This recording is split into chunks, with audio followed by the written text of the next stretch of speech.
السلام علیکم ورحمۃ اللہ وبرکاتہ۔ بسم اللہ الرحمن الرحیم۔ اللہم صلی علی سیدنا محمد وعلی آل سیدنا محمد وبارک وسلم۔ آج آپ کی خدمت میں ایک ایسا زبردست واقعہ آپ کے سامنے میں پیش کرنے والا ہوں جس کو سن کر کے آپ بھی حیران ہو جائیں گے، کیونکہ ہم جو عمل کرتے ہیں، یعنی جو وضو کرتے ہیں، اس کے بھی کتنے سارے فوائد ہو سکتے ہیں یہ ہمیں نہیں معلوم ہے۔ بہت سارے اس کے اندر روحانی بھی فائدہ ہے اور جسمانی بھی، جو بڑی بڑی بیماریوں سے ہم محفوظ رہ سکتے ہیں۔ اللہ تعالیٰ نے ایسے ایسے انعامات ہمیں نوازے اور ہمیشہ ہمیں باوضو رہنا بھی چاہیے۔ ایک واقعہ میں آپ کو پیش کر دوں آپ کے سامنے، پوری دھیان اور توجہ کے ساتھ سنیں۔ اگر یہ عمل ہم سے نہیں ہو رہا تو اس عمل کو اپنی زندگی میں لے کر آئیں۔ وہ ہے فرانس کے ایک سرجن کی تحقیق۔ تو فرانس کے اندر ایک سرجن تھے، ان کی تحقیق، انہوں نے جو تحقیق کی ہے اس بارے میں وہ بتا رہے ہیں کہ تبلیغی جماعت کے ایک دوست فرانس گئے۔ وہ فرماتے ہیں کہ وہاں میں وضو کر رہا تھا تو ایک آدمی کھڑا غور سے دیکھ رہا ہے۔ جب وہ وضو کر رہے تھے تو ان کو، وہ جو فرانس کے سرجن تھے، وہ بڑی غور سے ان کو دیکھ رہے تھے کہ یہ کیا کر رہے ہیں۔ میں نے محسوس کیا، جب یہ وضو کر رہے تھے تو وہ محسوس کر رہے تھے کہ یہ شخص مجھے کیوں دیکھ رہا، لیکن خیر میں وضو کرتا رہا۔ جب وہ دیکھ رہے، اگر کوئی کام کر رہے، کوئی دیکھ رہے، تو آدمی کو شک ایک قسم کا پیدا ہوتا کہ بھائی کیوں دیکھ رہے، کیا بات ہے، ایسا کیا بات ہوگی جو میرے کو دیکھتے جا رہے۔ تو اس وجہ سے انہوں نے کیا کرے، اپنا کام کر رہے تھے، وضو کرتے رہے۔ جب میں نے وضو کیا، مکمل کیا، تو اس نے مجھے بلا کر پوچھا کہ آپ کون ہیں؟ میں نے کہا مسلمان ہوں۔ وہ بتانے لگے کہ بھائی میں مسلمان ہوں۔ اور پوچھا کہاں سے آئے ہو؟ میں نے کہا فلاں ملک سے، کوئی ایک جو ملک تھا وہاں سے میں آیا ہوں۔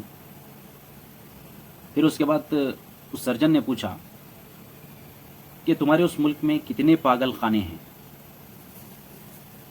تو یہ سن کے بڑا تعجب ہوئے، یہ کیا سوال ہے؟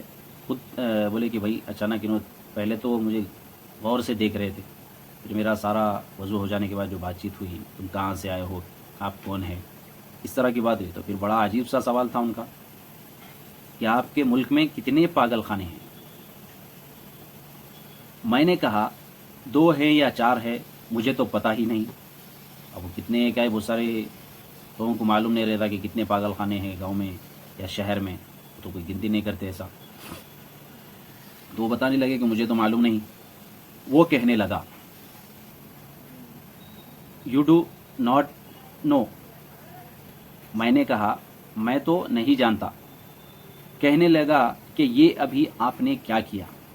تو مطلب ان کو معلوم نہیں تھا، جو سرجن تھے ان کو معلوم نہیں تھا کہ یہ وضو ہے، تو اس کی وجہ سے انہوں نے سوال کیا، یہ سوال کرے کہ آپ کیا کرے، آپ نے ابھی جو عمل کیا وہ کیا کیا؟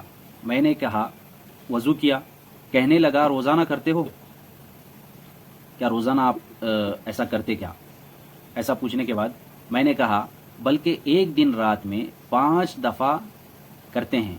وہ کہنے لگا، تو مطلب جس طرح کا 5 وقت کی جو ہماری نمازیں ہیں، تو 5 وقت پہ ہم وضو کرتے، تو دن رات کے اندر ہم 5 دفعہ 5 مرتبہ یہ عمل ہم کرتے ہیں۔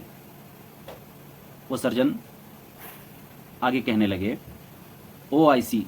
میں نے جب اس سے پوچھا بھائی آپ کا کیا مطلب ہے، مطلب تم جو یہ سب پوچھ رہے اس کا مطلب کیا ہے؟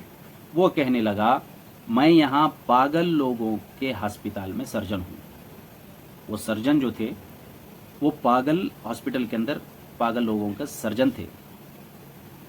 میں تحقیق کرتا ہوں، مطلب یہ پاگل کیوں ہوتے لوگ، اس طرح کی وہ سرجن کیا کرتے تھے، ان کا کام تھا وہ کہ لوگ پاگل کیوں ہوتے ہیں۔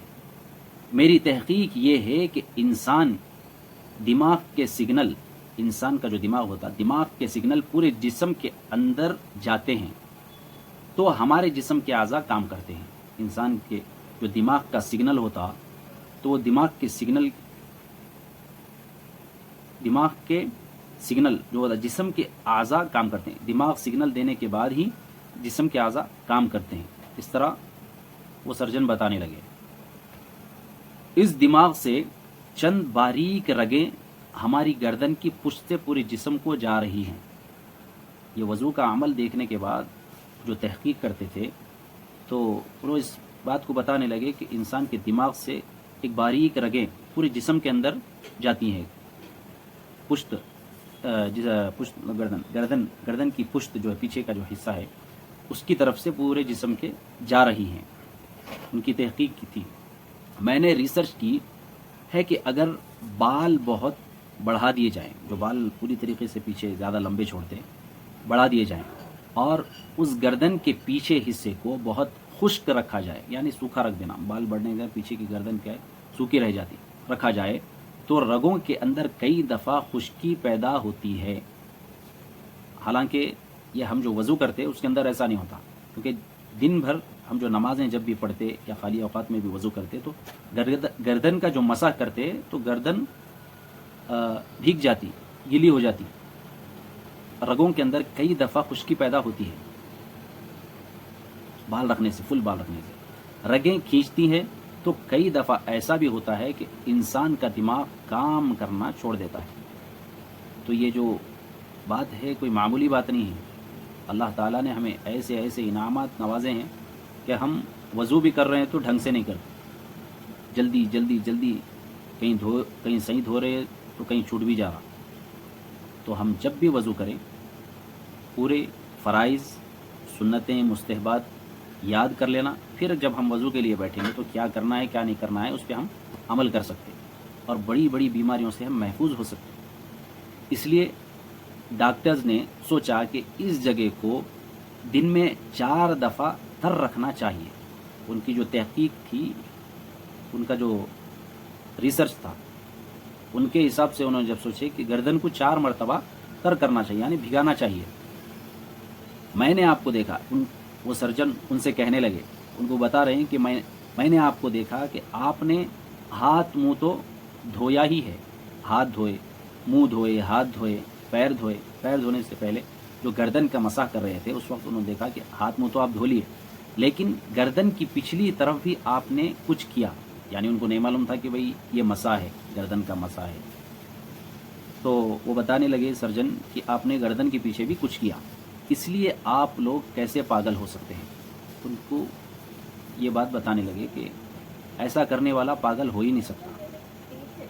تو وضو بھی ہماری زندگی میں دیکھیے اللہ تعالیٰ ہر عمل، دین کی جتنے بھی اعمال ہے، جتنی بھی سنتیں بتائی گئی ہے، چاہے وہ نمازوں کے اندر ہو یا وضو کے اندر ہو یا غسل کے اندر ہے، یا ہمارے کھانے کی سنتیں ہیں یا سونے کی سنتیں ہیں، جتنی بھی چیزیں ہیں، کوئی عمل ایسا نہیں ہے جو بڑی بڑی بیماریوں سے ہمیں محفوظ رکھ سکے، اور اللہ کے قرب کا بھی ذریعہ ہے۔